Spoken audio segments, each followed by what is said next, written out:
Introduction. We live in a very stressful world.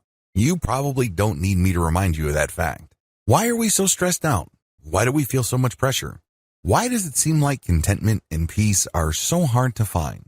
Well, for most people, they simply just have too many duties, responsibilities, distractions, and routines taking up their time and attention.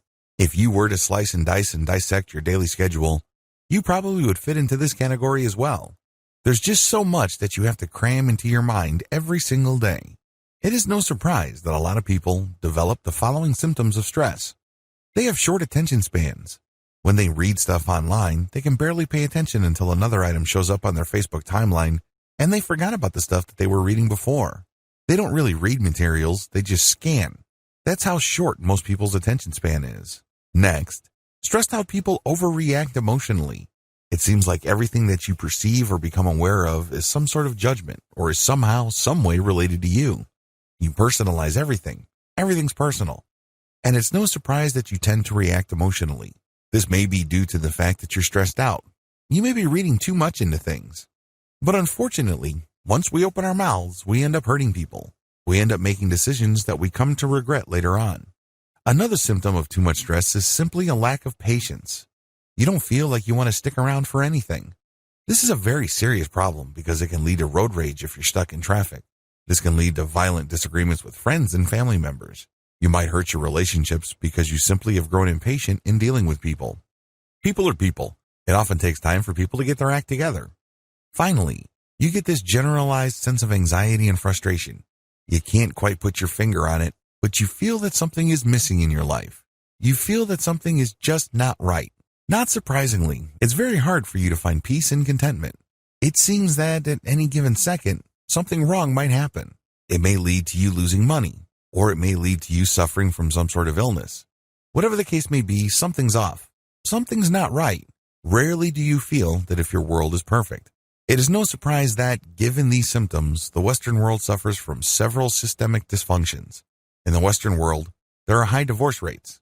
Too many people quickly conclude that their marriage is simply not worth saving. So this blows up the divorce rate. People are just not that patient with their relationships. Another symptom involves the high levels of drug use. This is particularly deadly in the United States because of the current opioid epidemic gripping that country. Some people have always self-medicated to deal with stress and anxiety. Maybe they smoke weed. Maybe they do cocaine. Maybe they shoot up heroin. Whatever the case may be, it numbs or suspends the pain for at least a period of time until they have to go back to the real world. Finally, the Western world, as well as Japan, has always suffered from high suicide rates. This is another reflection of the prolonged systemic dysfunction produced by depression, stress, and anxiety. If you need proof of this, just look at the top prescribed medications in any given year in the United States and many parts of the developed world. What do you see at the top? Antidepressants or anti-anxiety medications. This is guaranteed. In the top 10 of prescribed medications, you will always see those too. Something's got to give. Unfortunately, most of the time, it is you. Thankfully, there is a better way to handle your mental resources. You don't have to stress out. You don't have to freak out. You don't have to be emotionally on edge every single time. You don't feel like something wrong is going on or something's about to get knocked loose. The best thing about this better way of handling your mental resources is that it is 100% drug-free. That's right. No chemicals are involved. This method is also 100% natural. You deal with your mind as it exists. You don't have to buy a machine. You don't have to take drugs. You don't have to ingest anything foreign into your body. It is 100% natural.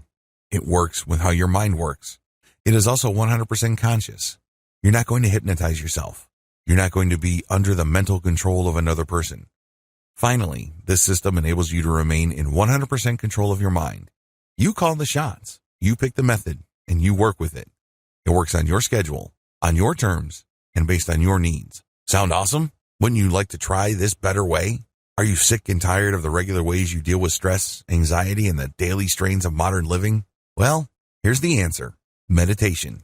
This training teaches you the ins and outs of practical meditation so you can come up with a solution that works best for you. Common myths about meditation that might be turning you off. Near the end of the introduction to this training, you might be a little bit skeptical. You probably have heard of meditation before. However, you might not have been excited at first. I really can't blame you because a lot of people have certain preconceptions regarding meditation. A lot of these are really myths that serve to turn people off from this amazing practice that can free them from daily stress and pressure. Part of the reason for this is because of the religious or spiritual baggage of meditation. After all, meditation was pioneered in the East in the specific context of Buddhism and Hinduism. This cuts against the grain with most people from the West. Most Westerners are secular. It's no surprise that a lot of people are turned off by the spiritual or mystical reputation of meditation. But this is not the reality of meditation. Here are 8 myths that might be holding you back about meditation. Learn to recognize these and hear the truth about meditation so you can make a real informed choice. Myth number 1, you have to be religious for meditation to work. According to this myth, you have to be a Buddhist or a Hindu for meditation to work for you. Absolutely wrong. Meditation works with how your mind naturally processes stimuli. It doesn't need religion. It doesn't need spirituality. You just need to tune in to how your mind is already working. Myth number 2, you have to believe for meditation to produce benefits. You don't have to believe in anything. You just have to go through the steps of meditation because meditation works with how your mind works. It's kind of like redecorating a room with existing furniture. The furniture is already there. You just need to rearrange the furniture so it produces better effects. You're not imagining stuff for the process to work. You're not forcing yourself to change what you believe in for meditation to produce results. Myth number 3, you are fully unconscious when meditating. This is an absolute lie. A lot of people are under the impression that meditation is really like some variation of sleep and you're hypnotizing yourself or entering some sort of altered reality. No, this is not true. Real, practical meditation is actually the precise opposite. You remain fully conscious. However, you train your consciousness to purify its focus. It leads to a very empowering feeling because you start becoming more mentally disciplined. This is the complete opposite of just simply being unconscious. Myth number 4, you will fall under the influence of others easily when meditating. When you meditate, you are calling the shots because your focus is super filtered. It is super fine. Only you can do this. Nobody outside of you can guide you to achieve this level of clarity and focus. You have to do this yourself. Accordingly, you won't fall under the influence of others when meditating unless, of course, you want to. You always have that choice. But practically speaking, you are calling the shots. Myth number 5, meditation is another form of hypnosis. Hypnosis works when somebody outside of you guides you to achieve an altered state of reality. They basically change how you look at things. Maybe a hypnotist will make you change your mind about smoking or some form of addictive behavior. Meditation is very different from hypnosis because you're not gaining instructions. Instead, you are clearing away your mind to focus on how your mind works in a given moment. You're not taking in stuff. You're actually clearing stuff away. So there's nothing to get hypnotized about. What you have is pure focus. Myth number 6, it takes a lot of effort to meditate properly. Your mind is actually very powerful. To use machinery analogy, your mind already has gears that turn, and these are very powerful gears. You have to understand that you navigate reality with your mind. It's how your body exists in reality. You perceive reality through your mind. When you meditate, you tap into that machinery and you purify it. In other words, the energy is already there. You don't have to exert new effort. Instead, again, to use the analogy of the room with furniture, you're just rearranging the furniture to produce a different effect. Myth number 7, you have to meditate for a long time for it to benefit you. Meditation, to a lot of people, is a lot of work. They think that there are many levels to it. Well, people who think that way are being confused by the traditional religion or spirituality that surrounded meditation because Buddhists think in levels. Hindus too, to a certain degree. Raw, practical, basic meditation can produce results for you right here, right now. Since your goal is not to attain some sort of mystical enlightenment, but to just live in the present moment and focus your mental energies, the benefit is almost immediate if you do it right. Myth number 8, people who meditate are gullible. This really is a slam against people who are looking for natural and self-controlled ways to deal with stress. This is an insult.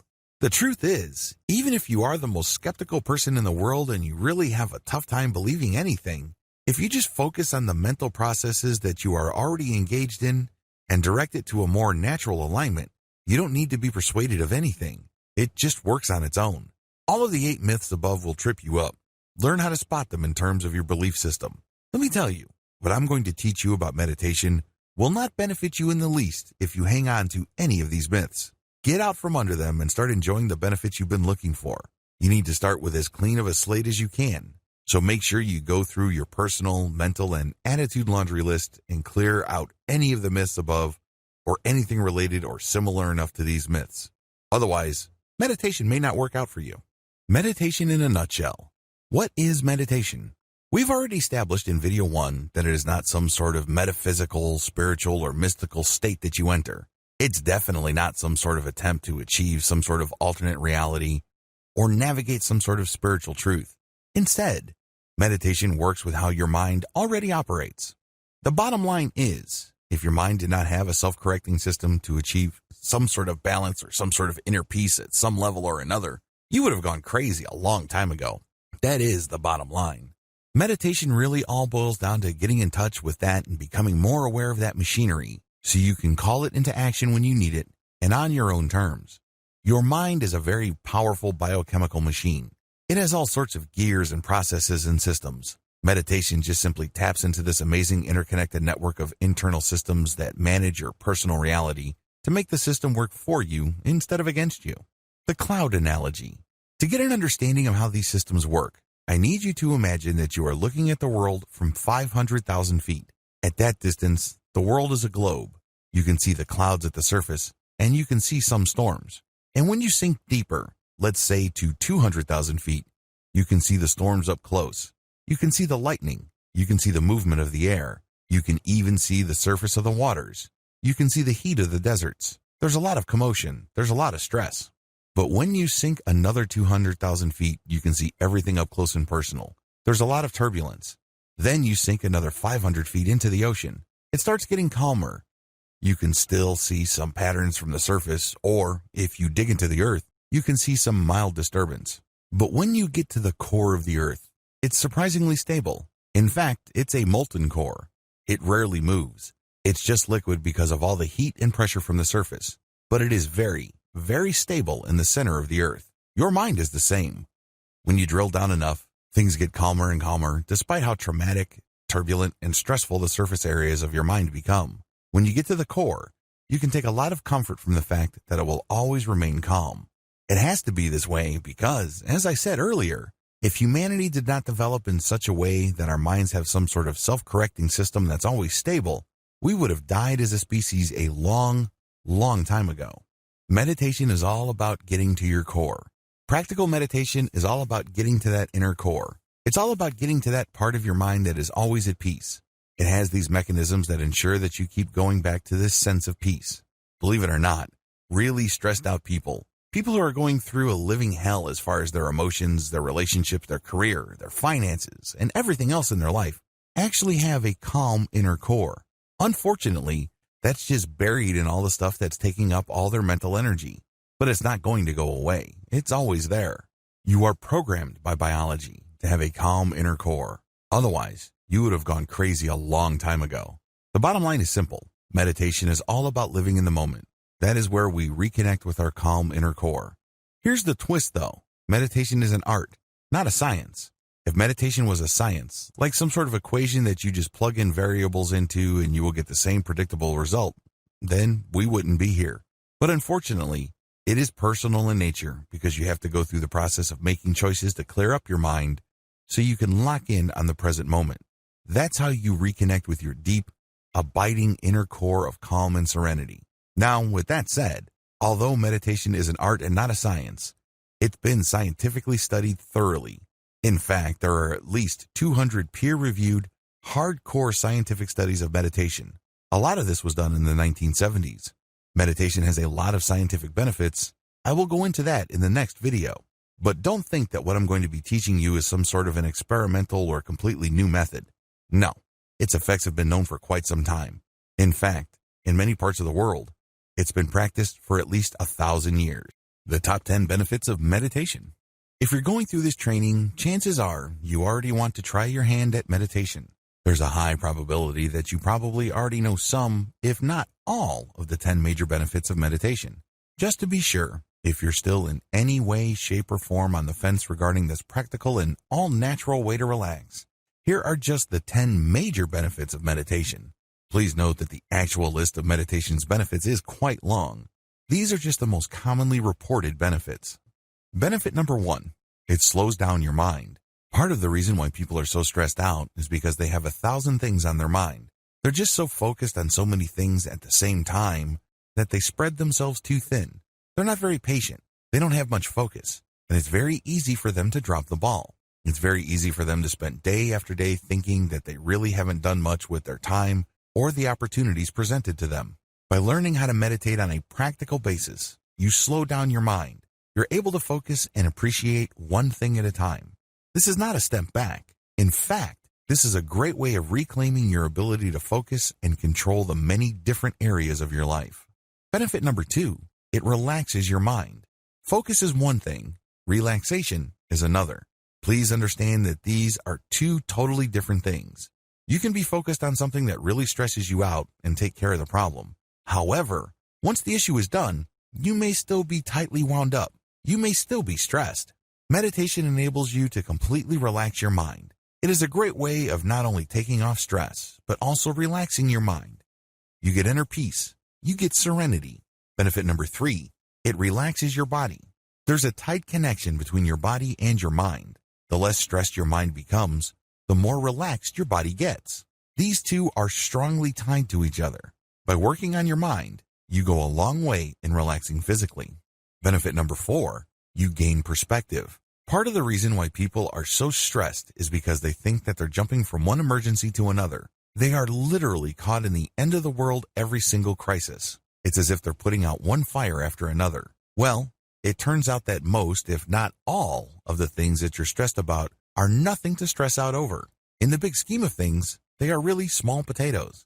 When you adopt a daily or consistent meditation practice, you get to see the big picture. Gaining perspective enables you to achieve some level of inner peace. Benefit number 5, you create distance between your emotions and your perception. One of the most common symptoms of stress is when everything seems to revolve around who you are, your personal value, and your goals in life. In other words, every small disappointment becomes a giant failure. When you don't agree with somebody else, instead of leaving it at a fairly shallow level, the disagreement becomes really personal. You really have a tough time letting go of your emotions. Well, when you learn how to meditate, you create distance between your emotions and perceptions. Just because you perceive certain things, it doesn't necessarily mean that you have to interpret things in a very emotionally negative way. The more you meditate, the calmer you feel. It doesn't have to be the end of the world. It doesn't have to be all about you.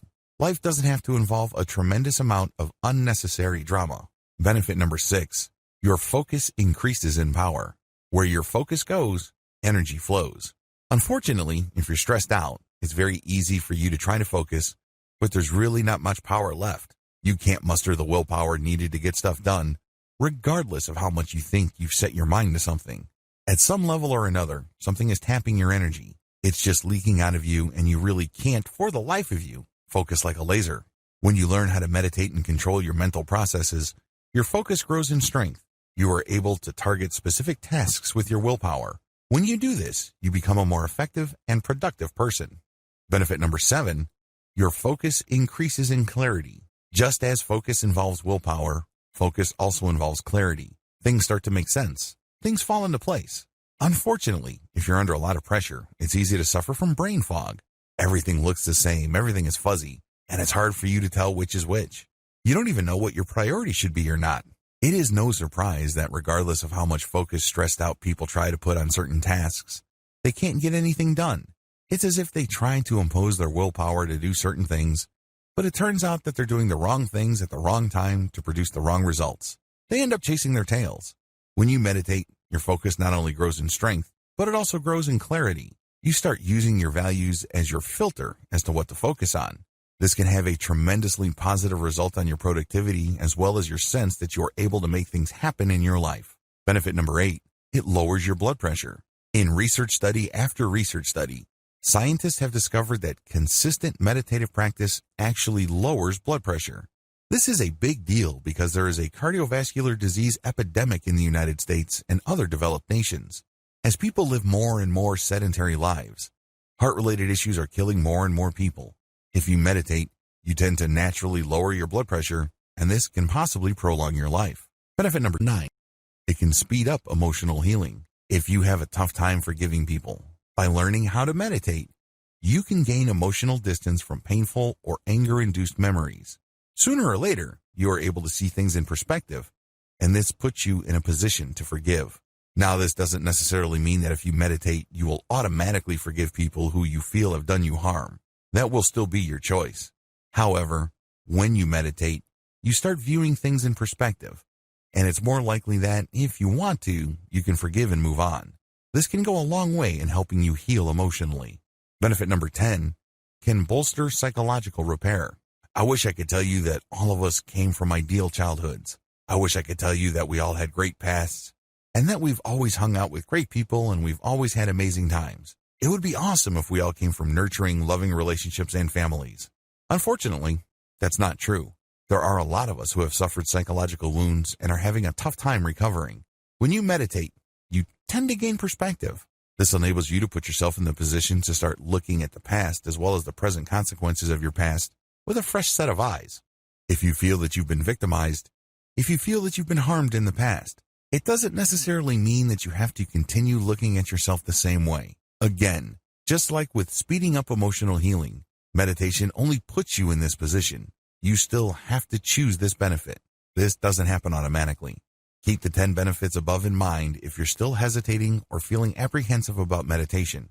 While it is a commitment, please keep in mind that in most cases, its advantages definitely outweigh whatever real or imagined disadvantages people may see with a meditation practice. Practical versus esoteric meditation. In the first video of this training, I outlined the common myths that tend to hold people back from adopting a personal meditation practice. It really all boils down to a sense that meditation is somehow, some way religious, mystical, or some sort of superstitious practice. We live in a very secular time. We'd like to believe that we are guided by reason and science. Given this context, it is entirely understandable why people have second thoughts about meditation. A lot of this really flows from the dichotomy between practical and esoteric meditation. Esoteric meditation is really the historic practice of meditation. In this context, meditation is practiced in connection with some sort of higher religious goal or some sort of mystical objective. If anything, meditation is not the centerpiece. Rather, it's just a side practice to what should be the primary goal, which is to attain some sort of enlightenment or some sort of spiritual release. Esoteric meditation. Esoteric meditation is rooted in Eastern philosophy. The whole idea of Eastern philosophy is that life is suffering, or that there is such a thing as karma and eternal rebirths. The whole point of any kind of spiritual exercise is to gain a perspective that enables people to break out of this eternal series of birth, suffering, death, and rebirth. Meditation has historically been associated with this thinking because meditation is one practice that enables people to start seeing life from a completely different perspective. This would enable them to think, talk, and behave differently enough for them to break the pattern of karma or the attachment that keeps them trapped in that mystical circle of birth and rebirth. As you can tell, this involves a tremendous amount of religious and spiritual concepts. There is chanting. People who practice meditation in this context say Om, Om, or they use some sort of spiritual mantra. They also engage in yoga and other physical exercises that have spiritual connotations. Practical meditation. Practical meditation simply strips away all the esoteric, religious, spiritual, and mystical layers of meditation. Instead, it looks at the meditative practice based on the core mental processes that enable people to self-repair to such an extent that they do not go crazy. In other words, instead of dwelling on the surface differences, practical meditation goes to the structural components of the meditative act itself and strips away anything that is unnecessary. It also focuses on one non-religious, non-spiritual, or non-mystical goal, which is to achieve focus in the present moment. We're not even talking about peace. We're not even talking about some sort of inner serenity, harmony, and what have you. Although those emotional states and experiences can and do happen, practical and fully secular meditation is all about achieving some sense of mental clarity in the here and now. There's no past to worry about and no future to obsess over. The bottom line with practical meditation basically strips away all that is extra or historic and cultural about meditation. It goes to the basics.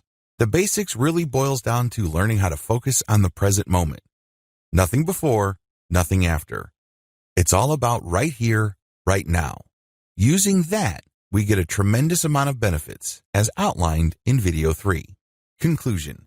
All the things that I've taught you here are the product of several years of meditation and mindfulness practice. There are lots of pitfalls. There are lots of dead ends. There are lots of false leads and false positives. I've weeded all those out, and I've presented to you meditative practices that work. However, these materials will not work for you until and unless you commit to doing them. It's really important that you go through this training in order. Don't skip. Don't jump ahead. Focus on it one step at a time. This way, you will be able to fully benefit from the techniques that I have described in this training. It is also important that you focus on consistency. A lot of people think that meditation is just another activity that they engage in because they're looking for a result. They are looking for some sort of solution. While that may ultimately be the truth, please understand that you must look at meditation and mindfulness as ends in and of themselves. In other words, they're not just means to an end. They don't just enable you to go where you really want to go. Instead, they must be your destination. They must find some sort of value in doing them. That value must be in the act itself. If you're able to do this, then it becomes part of you.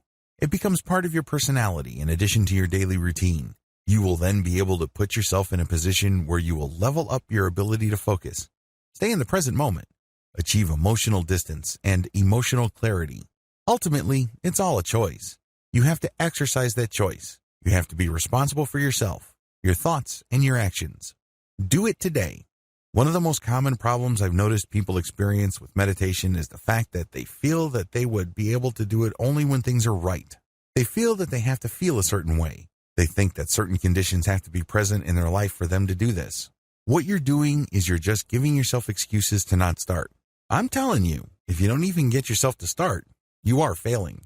You're not dealing with your stress. You're not getting your life back. You're not setting things in order as far as your mental peace and tranquility are concerned. You're achieving nothing. You might be thinking that you're researching book after book about meditation, but what you're really doing is just giving yourself an excuse to not start. You have to understand that when it comes to any kind of profound personal change, our number one enemy is ourselves. The paradox of self-sabotage. I know it sounds kind of weird. You know how frustrated you are. You know that you feel that something is missing in your life. You know that you're not fully content. You understand that meditation can help you achieve some sort of balance. You understand that meditation can lead to a greater sense of inner peace. Why in the world would you want to get in the way of that? Why in the world would you want to sabotage that? Well, it's actually quite simple. We're all creatures of habit. We get accustomed to things. We grow attached to things. Once you do things a certain way and you think about things a certain way, you feel that you're stuck in that pattern. You feel that you're not capable of going outside of that pattern. I know it sounds weird, but you know that you're not really all that happy. But ultimately, at some level or another, most people would rather deal with the devil they know rather than roll the dice and take chances with something better. They know they're not happy. They know that things could be so much better, but they're afraid of trying something new. These are the issues that you have to confront with. They will crop up sooner rather than later. I share them with you and I shine a light on them at this point in the training so you can spot them a mile away. Understand that when you start bargaining with yourself about why you should not meditate at the appointed time, you're basically giving in to this. This is all too predictable. This is to be expected. Now that you know that you're going to be playing all sorts of games with yourself, stick to your resolve. Stick to the game plan. Understand that there's a lot at stake. You're trying to get your life back. You're trying to gain control of your emotional and mental processes.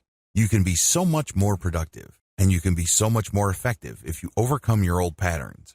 Unfortunately, if you allow yourself to make all sorts of excuses and justifications to go back to your old way of thinking, you give up a tremendous future for convenience. You've grown to love your chains. One of my favorite philosophers in college was the French Enlightenment thinker Jean-Jacques Rousseau. Rousseau said, "Man was born free, but everywhere he is in chains." This quote, of course, is all about political philosophy, but Rousseau was absolutely right on a personal level. We are born free. We are born with a tremendous amount of possibility. We are born with a tremendous amount of personal power. We have it in us to do great things. If you are doubtful of this, just think of the great thinkers, builders, and innovators of this world. Think about people who managed to build vast fortunes, even though they were born with nothing. People have potential. All of us do. If successful people can succeed, you can too. How do I know? Well, each choice you make is an exercise of power. You have all this unlimited potential in you, and it all flows from the fact that you have a choice. Your choice gives you power of the things you think about, talk about, and the things that you think you are capable of doing. But the reason why you feel so powerless, so limited, so small is because you've allowed yourself to live in a neat, tidy little box. This box indicates what you can and cannot do. This box indicates what you are, what you're about, and what you are not. Nobody put you in that box. You chose to be in that box. You chose to live in a mental prison. It's as if everybody's walking around with this tremendous amount of personal potential, but they're looking at their chains. They're saying to themselves, I'm a victim. I'm wearing these chains. Little do they know that the key is in their hands. Understand what is at stake. You have no excuse. You only have choices. I wish you nothing but victory. The SEAL Quick Stress Relief. Starting with this video, I'm going to lay out the different purely secular methods of achieving a meditative state. Now, a lot of people might argue whether these methods are classical meditative techniques. But as I've mentioned in video 4, we really couldn't care less about whether it's traditional, classical, or what have you. Instead, our focus is to learn the basic practical, doable techniques that enable people to focus on the present moment. This is the key to relieving stress and removing unnecessary life pressures. The first method I'm going to teach you is the SEAL Quick Stress Relief Method. This method was pioneered for the U.S. Navy SEAL program. SEAL stands for Sea, Air, and Land Teams. These are highly trained, mission-critical military units run by the United States Navy. These are the seasoned military specialists that often see action first in any kind of armed conflict. In other words, you have to have your wits about you. Usually, they get sent in to clear out an area. They plant bombs. They do sabotage. They do all sorts of highly stressful military work. It follows that the U.S. Navy invested a tremendous amount of money to enable these military specialists to achieve instant or almost instant peace of mind right before they do a task. Also, if they're in the middle of a firefight or they are in the middle of a very sticky situation that can be fatal, they get the U.S. Navy invested in this training to help them calm down and remain focused on the task at hand. The SEAL method. The SEAL method is actually pretty straightforward. You breathe for a few seconds. It could be 4, it could be 10, as long as it's not too long for you to be uncomfortable. You breathe and then hold, and then you release, and then you hold. Basically, you breathe in, and then you hold it for however many seconds. You then release your breath, and then at the end of that stage, when all the air has left your lungs, you hold it for the same number of seconds when you were breathing. You repeat this about 3 to 8 times. Again, as long as it's comfortable. Guidelines. When you're doing this, you don't think. You know you're doing it wrong when you're thinking. Instead, you should just focus on what you're doing. Focus on the air coming in, focus on holding your breath, then focus on the air going out. If you keep repeating this with your focus solely on your breath and what your body is going through, the relaxation will come. Your mind starts to unclench. You're no longer worried about stuff at work. You're no longer worried about your relationship. You're no longer worried about your childhood. You're no longer obsessing about that person you can't forgive. None of that matters. Instead, you focus on the here and now. That's when the relaxation comes. Ideally, you should start with the SEAL method for quick stress relief. This is the easiest meditation method and it delivers the quickest results. Once you learn to de-stress using this technique, you should then go deeper by adopting the methods described in the following videos of this training. Counting your breath. With this method, you're just going to focus on your breath and nothing else. By doing this, you achieve a tremendous amount of relaxation. If you practice this long enough, you can achieve a very deep and abiding sense of inner peace. It's fairly straightforward. There are really no moving parts. It's not complicated at all. Preparations. First, you need to find the right spot. Generally speaking, you should do this in an area where you're not going to be disturbed. There should be no distractions in terms of what you can see, hear, smell, taste, touch. It should be a place that will only be available to you for around 10 to 15 minutes. It doesn't really take all that long, but you have to be in the right spot for a long enough period of time for this meditative technique to benefit you. Second, you're going to close your eyes. This is a technique that you cannot do with your eyes open. Remember, we're basically going to avoid any kind of distractions. These distractions can be seen, heard, smelled, tasted, and touched. No distractions. So you close your eyes and you just focus on one thing and one thing alone. Third, focus only on your breath. How are you going to focus on your breath? Well, you're not going to focus on it by feeling it or hearing it. Instead, you're going to watch it. In other words, you turn your mental camera to your breath. You imagine yourself seeing yourself breathe in and breathe out. The key here is to feel it with your body and see it in your mind's eye.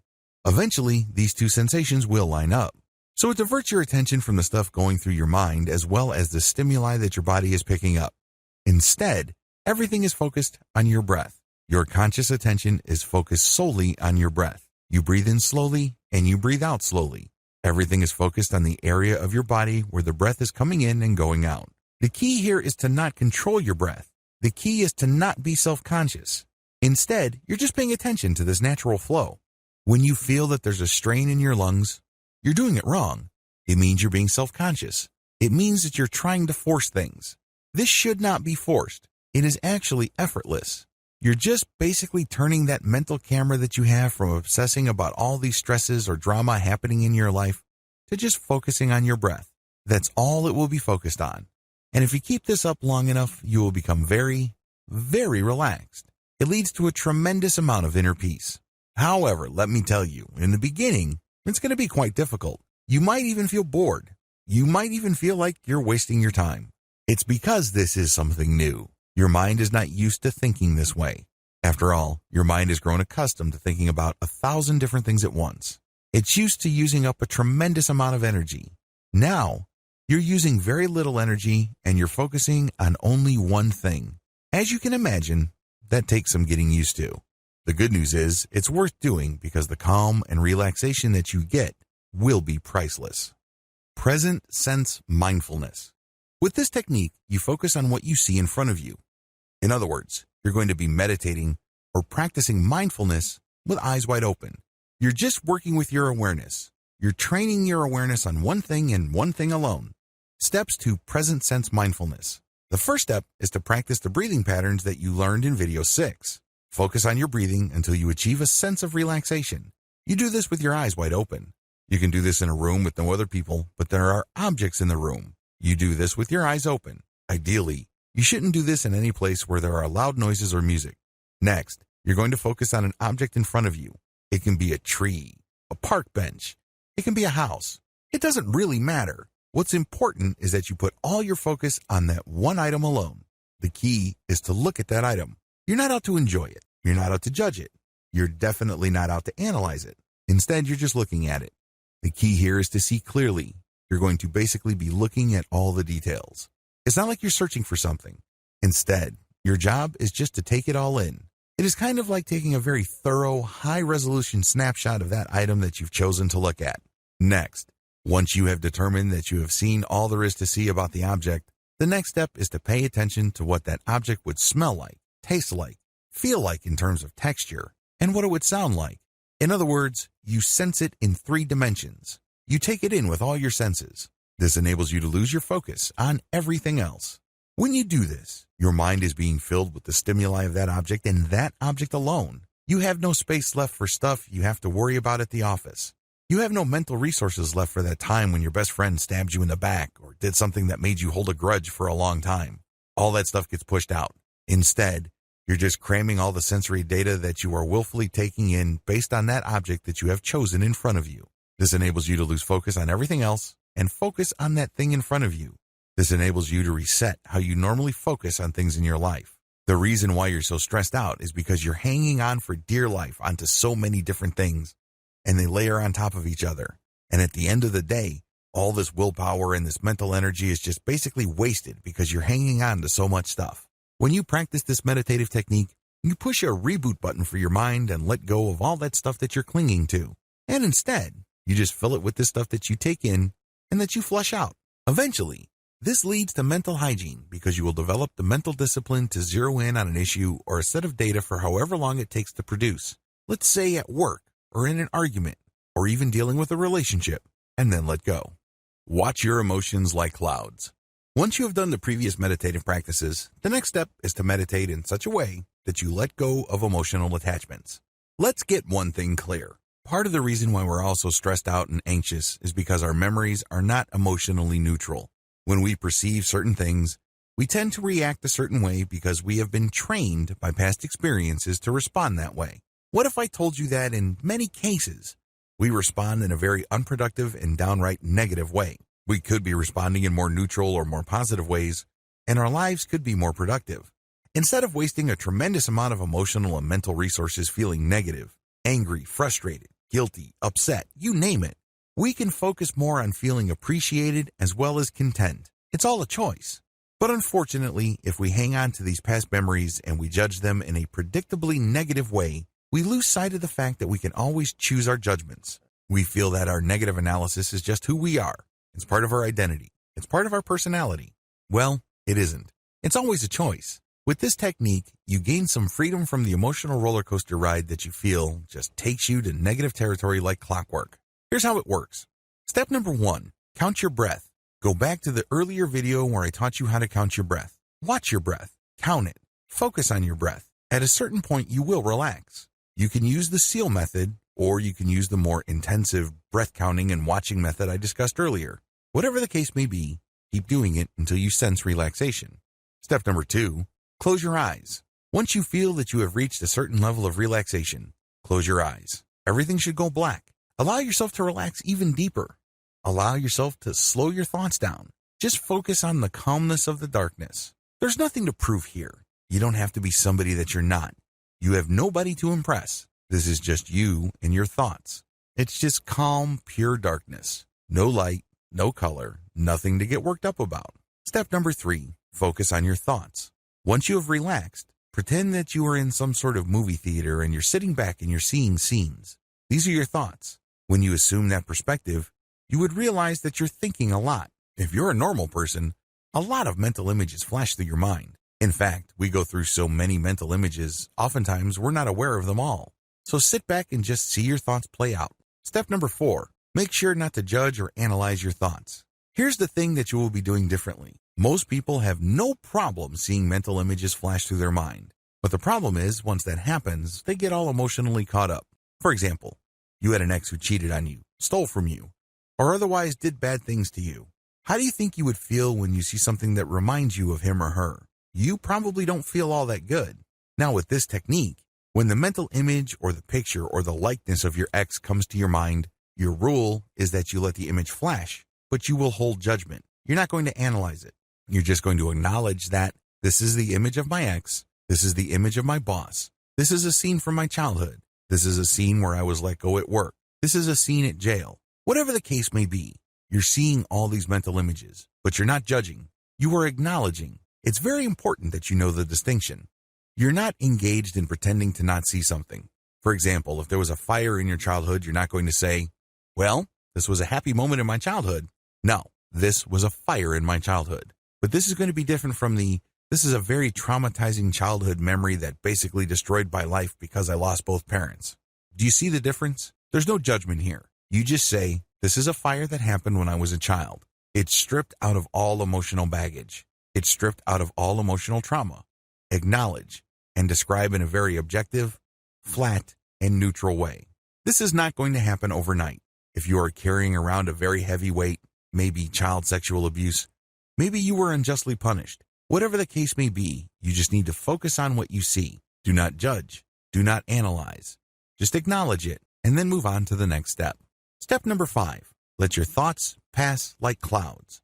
One of my fondest childhood memories involves me and my cousins just going up to this little hill, and for what seemed like hours, we would just lay back on the grass and watch the clouds pass by.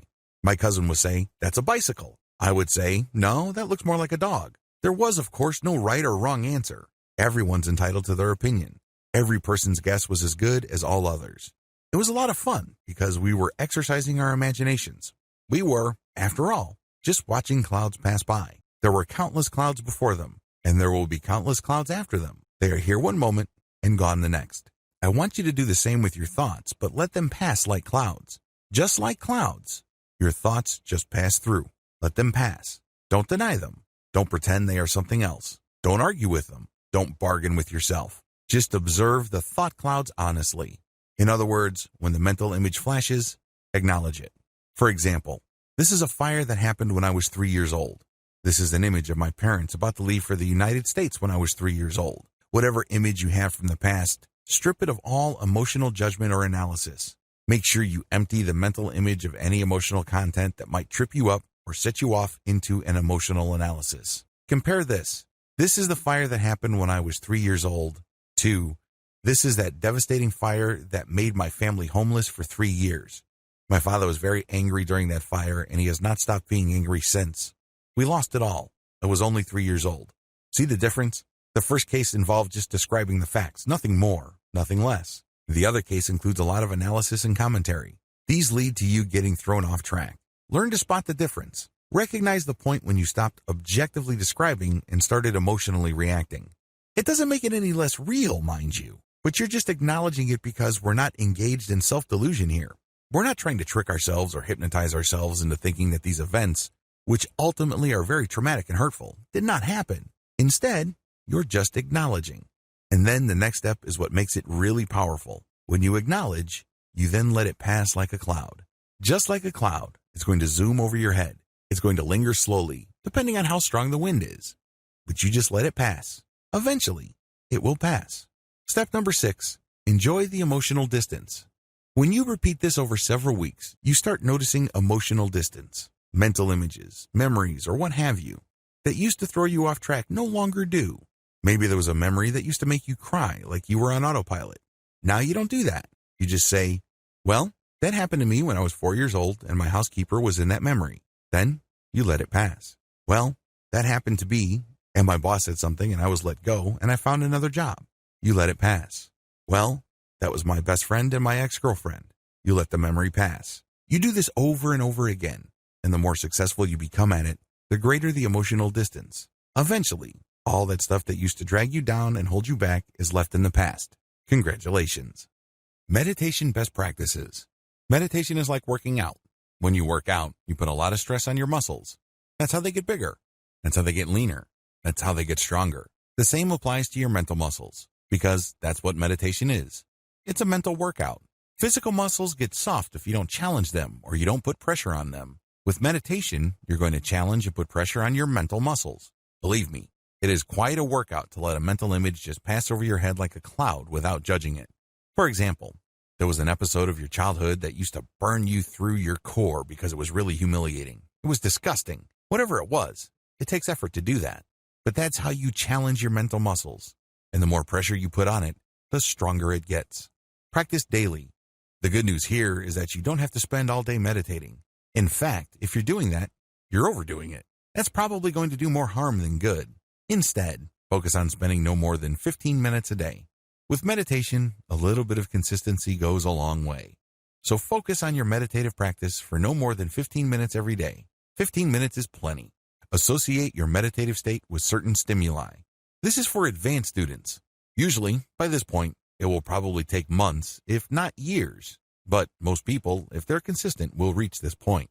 When you perceive any new stimuli, allow yourself to focus on your meditative state. You're basically linking the meditative state of peace, calm, inner serenity, and harmony with stimuli that normally upsets you. For example, if you work with an ex, it can be quite uncomfortable, awkward, and frustrating. This person broke your heart, this person cheated on you, or you're embarrassed because it didn't work out. Whatever the case may be, it's going to be very hard to handle that stimuli. After you've meditated and you've gained some emotional distance, allow yourself to look for that stimuli and link it with a meditative state. In other words, you are replacing the stress, discomfort, and embarrassment that you normally feel when you perceive that stimuli. Maybe it involves seeing the face of your ex or hearing his or her voice, whatever the case may be.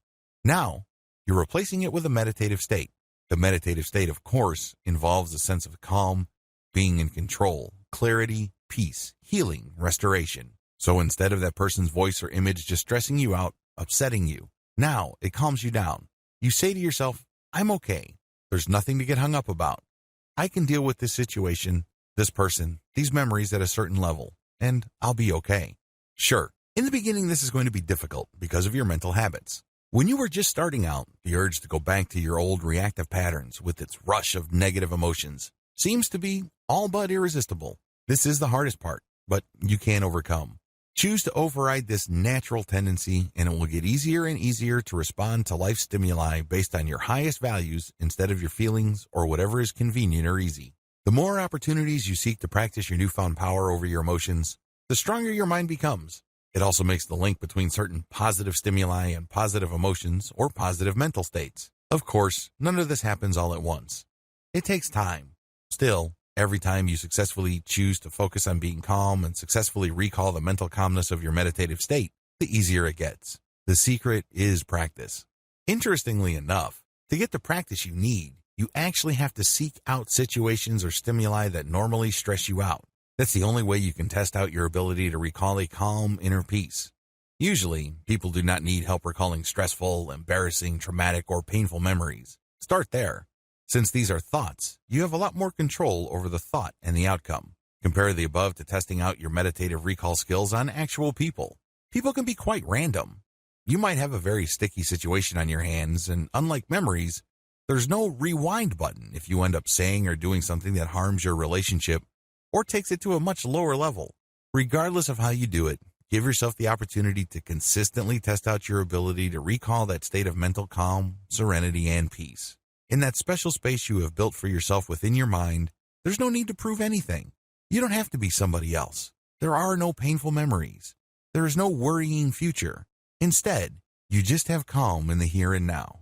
Understand that you always have this available. Get some hope from this fact. Call this link at will. Once you have trained yourself to remember that meditative state when situations present themselves, the next step is to call it at will, meaning you yourself will trigger that meditative state. You no longer need stimuli. That's when you have reached a higher level of practical meditation because that sense of calm, release, and objective distance that you feel with your emotions pretty much persists on a 24/7 basis. You only need to choose to call that meditative state to being, and it happens. You now know it like the back of your hand.